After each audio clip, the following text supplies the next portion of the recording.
하나님 말씀은 마태복음 15장 21절부터 28절까지 말씀입니다. 오늘은 소원을 성취한 믿음이라는 제목입니다. 기독교 역사에 있어서 어거스틴은 500년에 한 명이 날까 말까 하는 그런 사람으로 높이 평가합니다. 하버드 대학 화이트 헤드라고 하는 교수는 어거스틴에 대해서 현대의 모든 신학은 어거스틴의 주석에 불과하다, 그런 말을 했어요. 모든 신학들이 어거스틴이 기초론론 거기에서 다 나온 것이고 그것의 설명에 불과하다, 이럴 정도로 어거스틴을 높이 평가했어요. 이렇게 기독교에 영향을 크게 끼치고 성자라 불리기까지 된 이런 어거스틴도 젊은 시절에는 방탕한 생활을 많이 했습니다. 16살에 도시로 유학을 보냈더니 그만 철학에 빠지고 또 이단에 빠져가지고 많은 세월을 탕진하게 됐습니다. 그래서 이 어거스틴을 위해서 그 어머니 모니카가 눈물로 기도하게 됩니다. 그가 늘 기도하는 곳은 그의 고백록에 보면 우리 어머니가 기도한 자리는 항상 눈물로 흥건하게 젖어 있었다. 내가 오늘 존재하는 것은 우리 어머니의 기도 때문이다. 그런 고백해서 하고 있죠. 하루는 이 모니카 여사가 교회에서 눈물을 흘리며 기도하고 있습니다. 하나님, 제 소원 아시지요? 이 아들 빨리 돌아오게 해주세요. 그렇게 울며 기도하고 있을 때 그 교회 담임 목사님인 암브로시우스 목사님께서 그 모니카를 보고 무슨 일이 있으십니까? 하고 다가가서 물었더니 내 아들 어거스틴이 지금 이렇게 탕자가 되어 있습니다. 어떻게 하면 좋아요? 하면서 이야기를 한 것입니다. 그때 그 암브로시우스 목사님이 유명한 말 한마디를 남겨줬죠. 기도하는 사람의 자식은 절대로 망하지 않습니다 하는 이 한마디 해준 여기에 힘을 얻고 모니카가 20년의 세월을 한결같이 하나님께 기도해서 결국 이 아들이 회개하고 돌아오게 됐습니다. 그래서 탕자가 성자가 돼서 이 기독교에 지대한 영향력을 미치게 됐던 것이죠. 이렇게 어머니의 그 마음속에 자식을 위한 그 간절한 소원, 그것을 하나님은 외면치 않으시고 반드시 회개하고 돌아오게 하셨던 것입니다. 오늘 본문에 보면 이스라엘 사람도 아닌 가나안 사람 한 여인이 예수님을 만나서 자기의 소원을 성취한 이야기가 나옵니다. 28절에 보면 여자여 내 믿음이 크도다, 내 소원대로 되리라 하고 예수님이 말씀하시자 그 소원이 이루어져서 자기의 귀신 들려있는 딸이 깨끗이 낫게 된 것입니다. 여자여 내 믿음이 크도다, 내 소원대로 되리라, 이 말씀을 보면 소원은 믿음이 있어야 이루어진다 하는 것을 배울 수가 있습니다. 또 예수님은 이 사건을 통해서 이방인도 예수를 믿고 그에게 소원을 강구하면 이렇게 들어주시는데 유대인인 너희들은 하물며 왜 안 들어주시겠느냐 하는 이런 심정으로 이 가나안 여인을 통하여서 유대인들에게 도전을 주고 있는 말씀이기도 합니다. 이것은 마치 우리가 오늘날 교회 안에서 새신자가 예수 믿고 그 처음 순수한 믿음 가지고 하나님께 간절히 소원을 품고 기도해가지고 내 소원이 이루어져서 이러면서 마치 기뻐하는 이런 모습을 보고 오래된 신자들이 도전을 받는 것과 같은 것입니다. 이 이방인 가나안 여자 한 사람이 자기 소원 성취하는 것을 유대인들이 보고 도전을 받도록 하는 여기에 주님의 깊은 뜻이 있는 것입니다.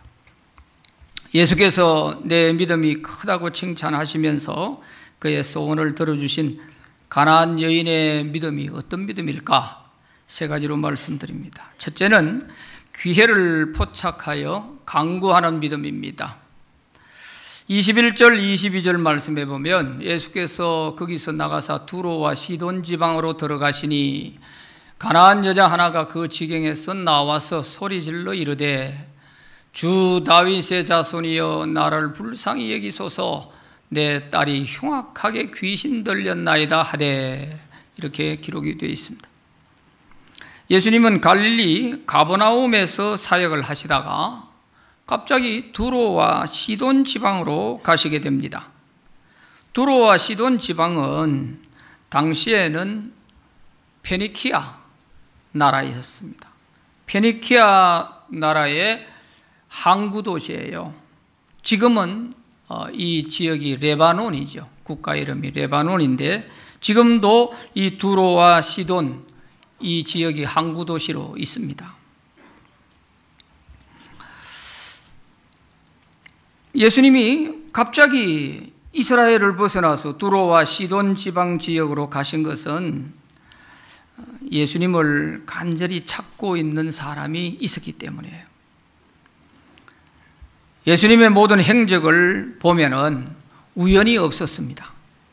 다 주님은 그날 할 일에 대해서 새벽 미명의 시간에 기도하시고 준비해서 그렇게 사역을 하셨기 때문에 예수님이 움직이는 모든 그 행적에 있어서는 우연이 없었어요.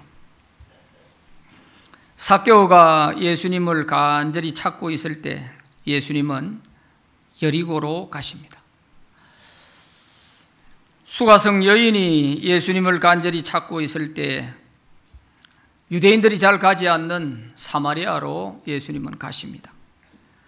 사람이 보기에는 우연히 지나가는 길에 일어난 사건들 같이 보이지만 예수님은 한 영혼이라도 자기를 간절히 찾고 있는 그곳으로 가시는 것을 볼 수 있습니다. 예수님이 두로와 시돈 지방에 가신 것도 자기를 간절히 찾고 있는 이 가나안 여인이 있었기 때문이에요. 그래서 예수님이 이곳에 가셔서 이 가나안 여인을 만나주시고 소원을 들어주시고 다른 사역은 하나도 성경에 안 나와요. 다시 갈릴리로 돌아오십니다. 이걸 보면 한 영혼을 위해서라도 주님을 기다리고 찾고 있는 자에게는 주님이 가서 만나주신다는 거예요. 예수님은 내가 너 만나러 왔다 이렇게 안 하셨지만 주님을 찾고 있는 이 가나안 여인 앞으로 예수님은 지나가시는 거예요. 그러니까 이 여인이 그 기회를 포착하고 주님께 자기의 소원을 아뢰서 소원을 이루게 된 것이죠.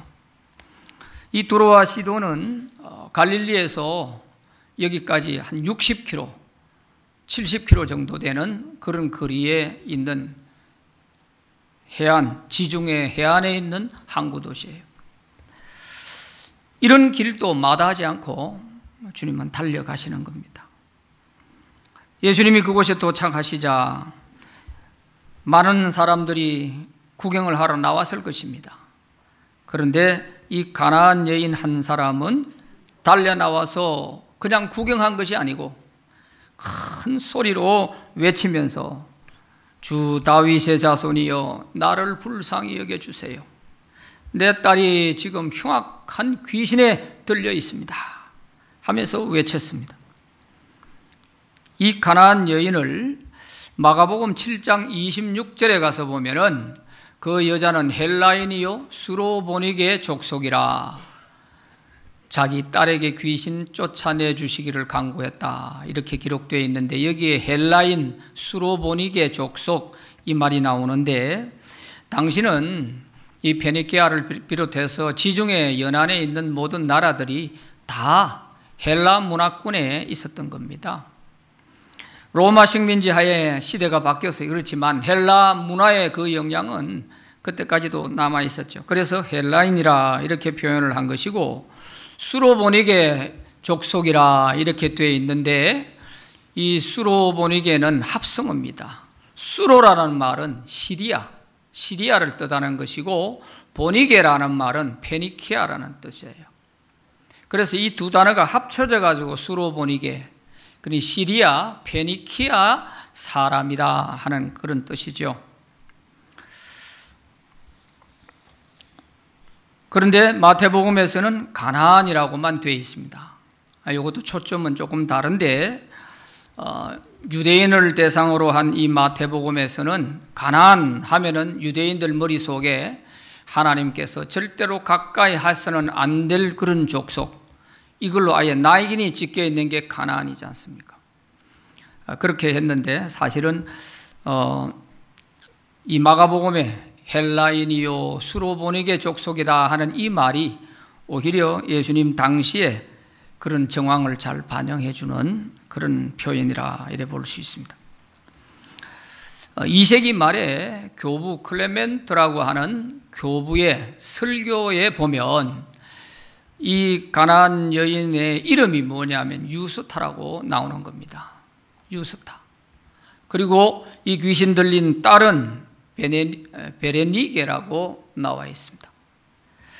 이렇게 된 걸 보면 이 사건이 그 당시에 예수님께서 이 두로와 시돈에 가셔서 이 여인에게 행하신 그 사실이 잘 증명되고 있다는 것을 볼 수 있죠. 이 여인은 분명히 이스라엘 사람이 아닌데도 예수님에 대해서 잘 알고 있었던 거예요. 어떻게 소문을 듣고 알고 있었는지, 하여튼 예수님에 대해서 잘 알고 있었어요. 아마 우리가 추정을 해본다면 그 딸이 귀신이 들려 있으니까, 이 귀신 들린 딸은 사람이 고칠 수가 없는 병이니 당시에 들리는 소문에 의하니까 저 이스라엘의 예수라고 하는 예언자가 병자들을 많이 고쳐주는데 특히 이 귀신 들린 사람들을 잘 고쳐준다 하더라 하는 이런 이야기를 들었겠죠. 그분이 어떤 분인가? 그분은 유대인들이 말하기를 다윗의 자손이라고 하고, 그 다윗의 자손은 하나님께서 보내시는 그런 그리스도라고 한다 하는 이런 이야기들을 아마 들었을 것입니다. 그래서 이 가나안 여인은 이미 예수님에 대해서 다윗의 자손이라는 걸 알고, 그래서 예수님이 거기에 도착하자 다윗의 자손이요 하고 외친 것입니다. 이것은 예수님을 하나님이 보내신 그리스도라는 것을 알고 믿었다는 말이죠. 그리고 여인은 나를 불쌍히 여겨주세요. 내 딸이 지금 귀신에 들려 있습니다. 나를 불쌍히 여겨달라고. 이 말 속에는 참 이 가나안 여인의 그 믿음의 겸손함이 묻어 있죠. 나는 유대인들처럼 당신에게 은혜를 구할 만한 그런 자격이 없는 사람입니다. 그러니까 그저 한 생명 불쌍히 여기시고 긍휼히 여겨달라고 주님의 자비와 긍휼에 호소하고 있는 것을 볼 수 있어요. 자기가 이방인이니까요. 더 자기 자신을 낮춰서 나를 불쌍히 여겨달라고. 이 주님의 긍휼에 호소하는 기도, 이 기도가 사실 제일 잘 응답되는 기도입니다. 뭐 자격을 내세우고 이게 아니에요. 예수님의 기도 교훈에서도 바리새인의 기도는 자기 자랑만 떼띠 늘어놓았지만 세리의 기도는 감히 하늘을 쳐다보지도 못하고 가슴을 치면서 나는 죄인입니다. 이렇게 기도할 때에 그 주님의 자비와 긍휼에 호소하는 기도를 들으시고 그 세리가 응답받고 내려갔다 그렇게 말씀을 하셨죠. 바로 이 가나안 여인은 주님의 긍휼과 자비에 호소하고 있는 기도를 한 것입니다.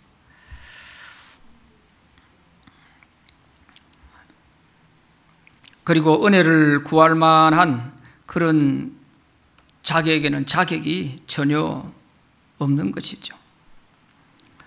이런 기도는 이스라엘 사람도 하지 못한 그런 강구죠. 예수님이 보실 때도 아마 이 여인의 강구에 대해서는 나무랄 데가 없는 그런 강구라 이렇게 생각하셨을 것입니다.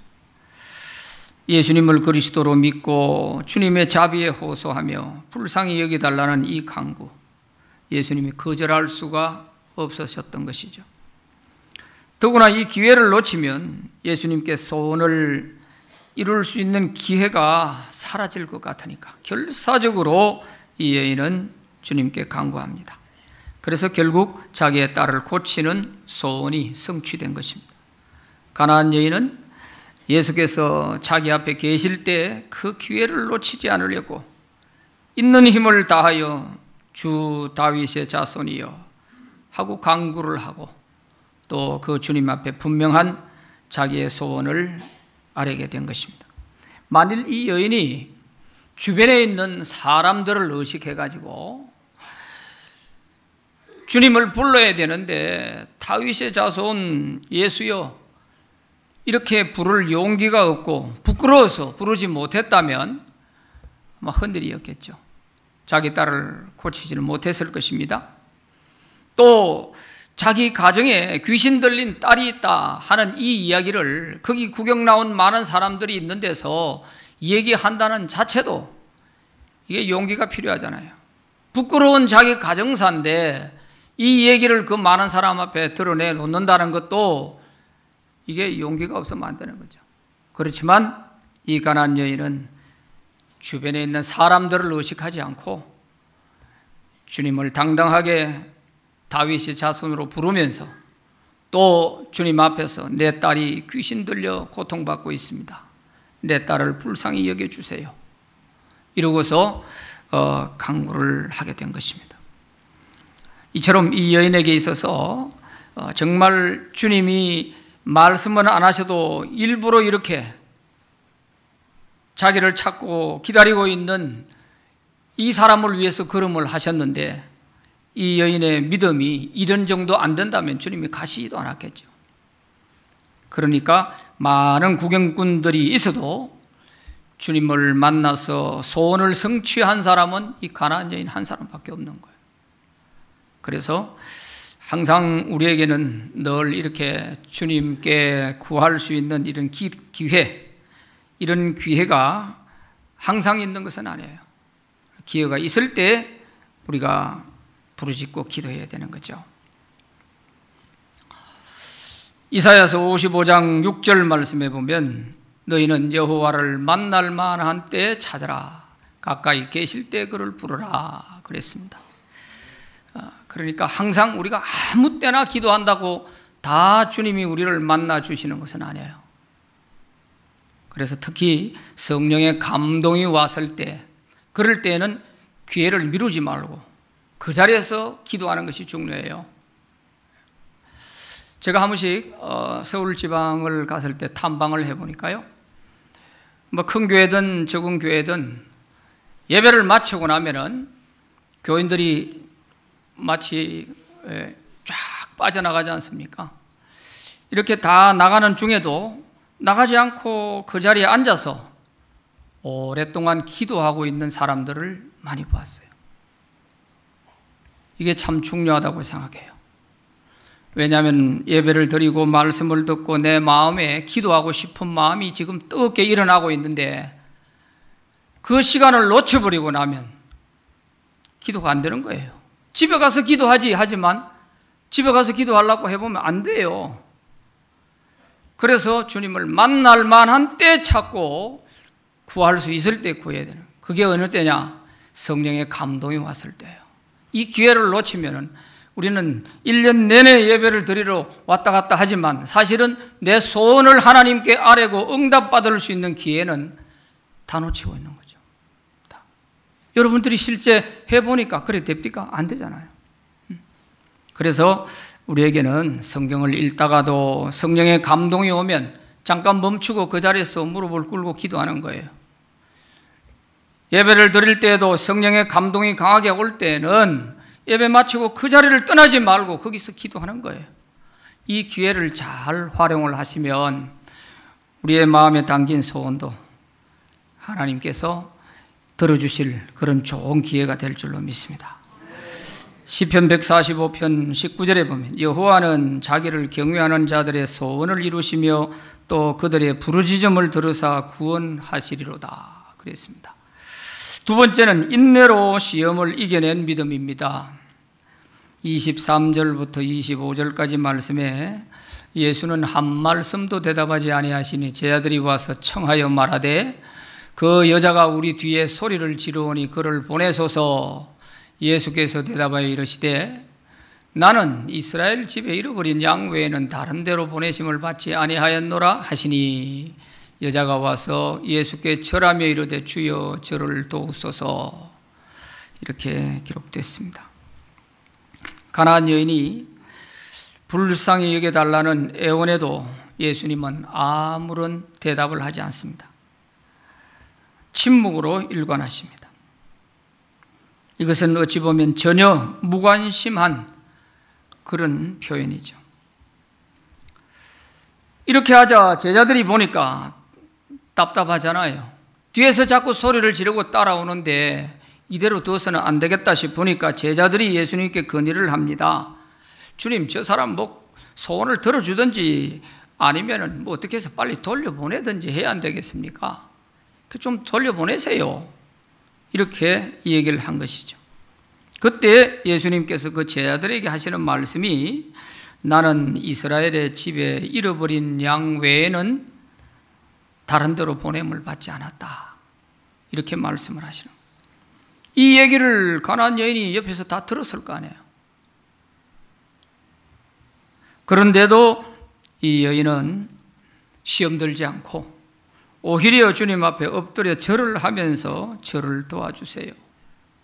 제 딸이 고통받고 있으니 도와주세요. 이렇게 했어요. 그러자 예수님께서 또 한마디 하시는 것이 마치 가슴에 비수를 꽂는 것 같은 말씀을 하십니다. 26절 말씀에 보면 대답하여 이르시되 자녀의 떡을 취하여 괴들에게 던짐이 마땅하지 아니하니라 그랬습니다.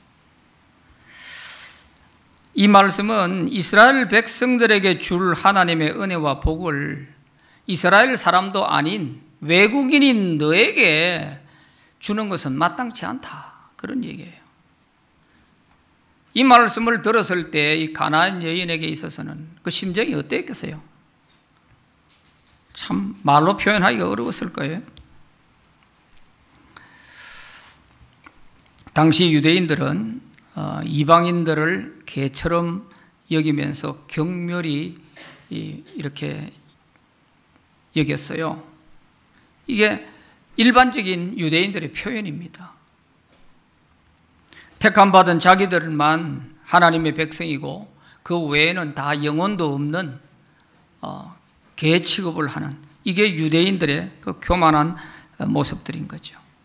그런데 예수님께서도 속된 유대인들이 사용하는 그 표현을 그대로 하고 있단 말이죠. 그러니까 이 여인이 정말 충격받을 일이 아니겠습니까? 정말 아마 참기가 어려웠을 것입니다. 모멸감을 느꼈을 것입니다. 만일 이 여인에게 예수님에 대한 믿음이 없었다면 아마 여기서 욕을 하고 침을 뱉으면서 딱 돌아서고 싶은 그런 심정이었을 거예요.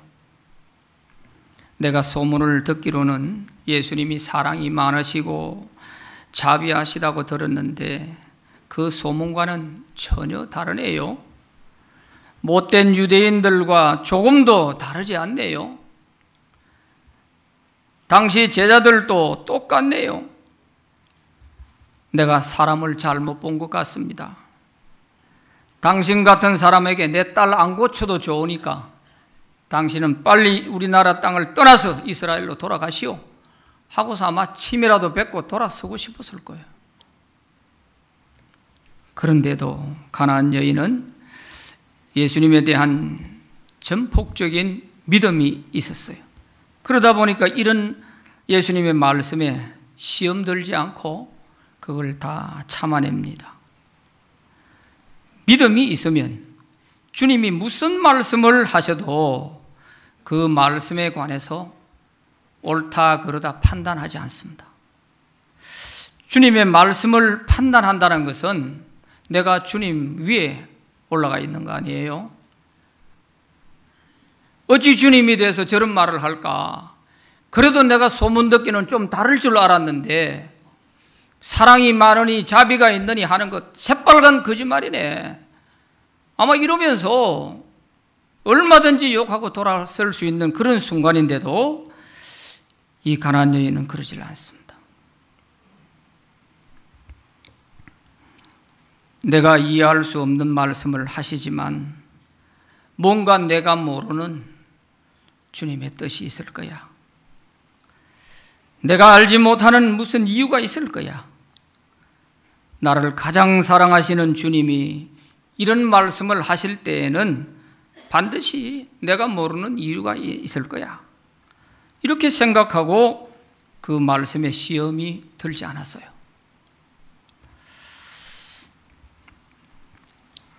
주님의 말씀에 시험 드는 자는 어떤 은혜도 받을 수가 없고 받은 은혜마저도 잃어버릴 수가 있죠. 가나안 여인이 애원할 때 예수님은 침묵하시고 냉담하게 하셨어요.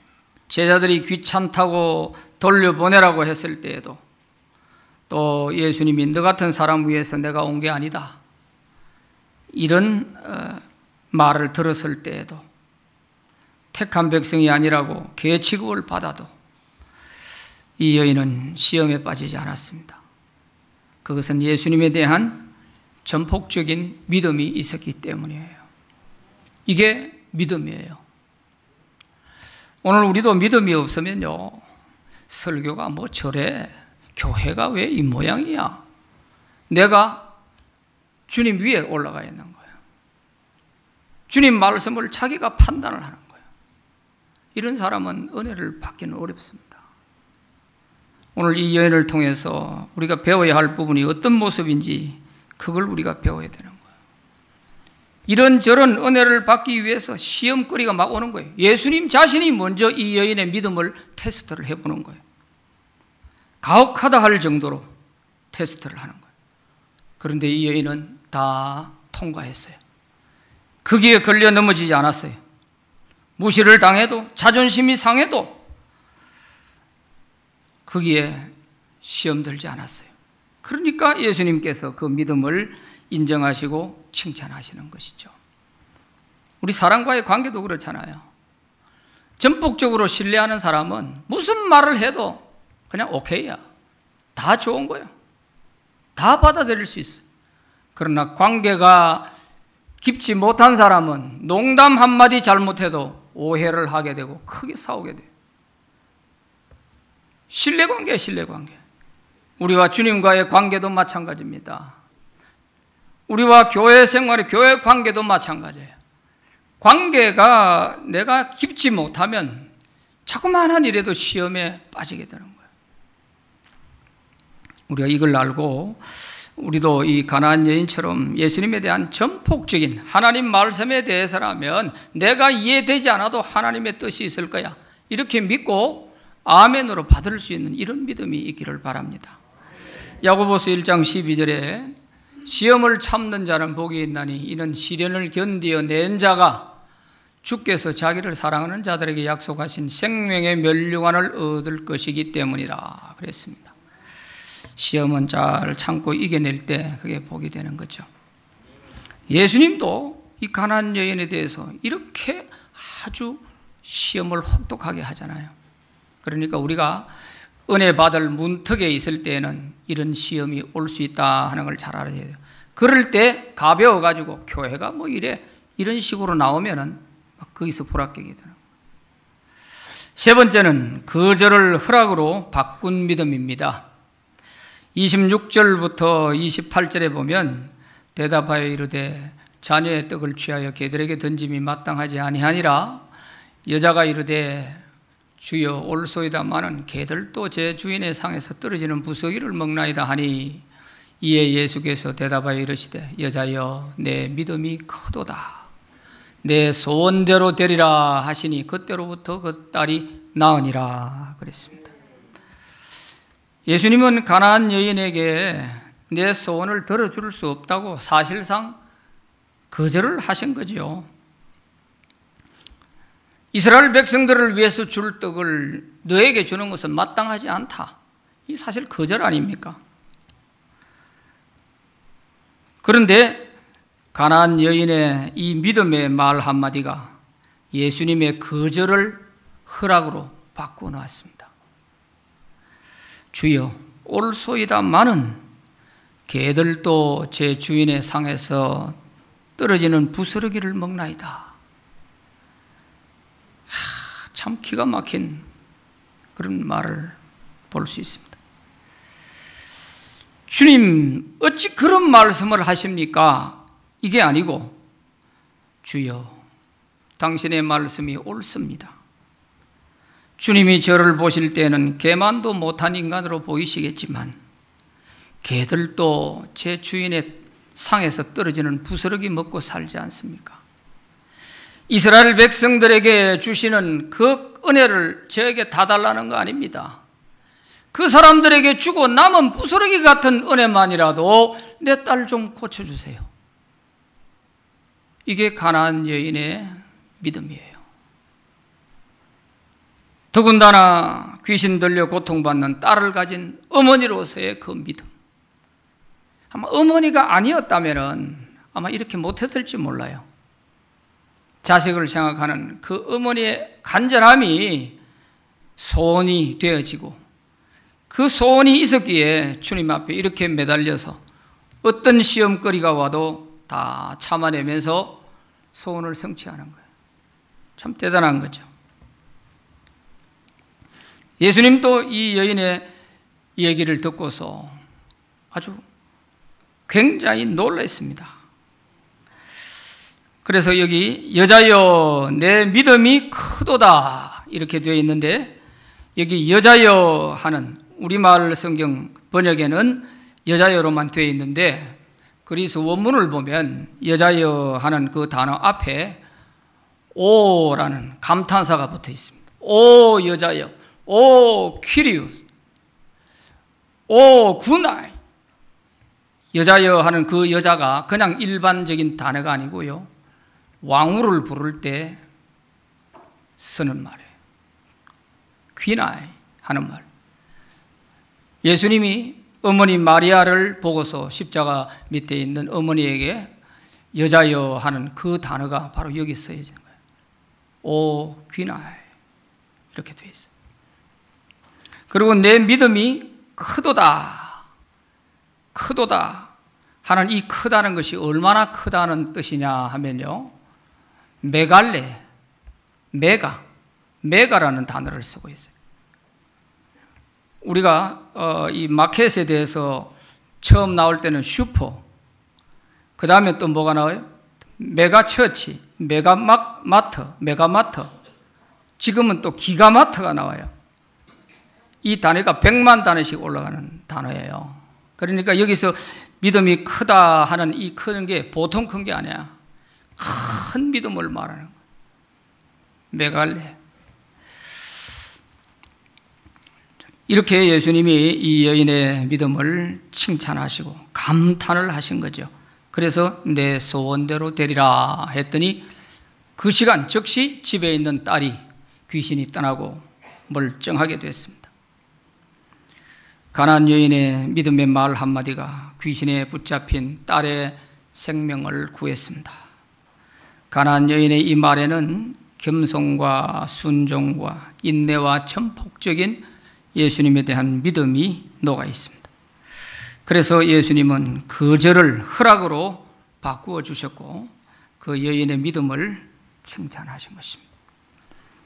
유대인들도 예수님을 불신하는데 이방인이 이처럼 예수님을 그리스도로 믿고 신뢰하니까 어찌 그 믿음을 칭찬하지 않으실 수가 있겠습니까? 유대인도 이방인도 믿음 안에서는 주님의 은혜와 복을 차별 없이 다 받을 수 있다 하는 것을 예수님은 분명히 보여주고 계십니다. 소원을 성취할 수 있는 믿음이 되기 위해서는 어떤 시험에도 흔들리지 않고 더욱 겸손하고 순종하는 자세를 가져야 하는 것입니다. 그래서 우리 믿음을 주님께서 인정하실 때 우리의 마음에 담긴 소원도 다 이루어지게 될 줄로 믿습니다. 우리 소원을 성취하는 믿음의 사람들이 다 되시기를 바랍니다. 기도합시다. 하나님 아버지 감사합니다. 우리 마음의 소원은 많은데 이 소원을 이루지 못해 때로는 갈급해하고 괴로워할 때도 많습니다. 반드시 이루어져야 할 소원인데도 우리가 이 소원을 주님께 아뢰고 기도도 하지만 이루지를 못하여 괴로워할 때가 많습니다. 하나님, 오늘 우리에게도 가나안 여인과 같은 이런 믿음을 주옵소서. 그래서 더욱 겸손하고 주님 앞에 나와서 간구할 때 주변을 의식하지 말고 오직 믿음으로 우리의 소원을 주님께 아뢰고 성령의 감동이 주어질 때마다 그 기회를 놓치지 말고 주님께 간구함으로 다 이루어지는 역사가 일어나게 하여 주시옵소서.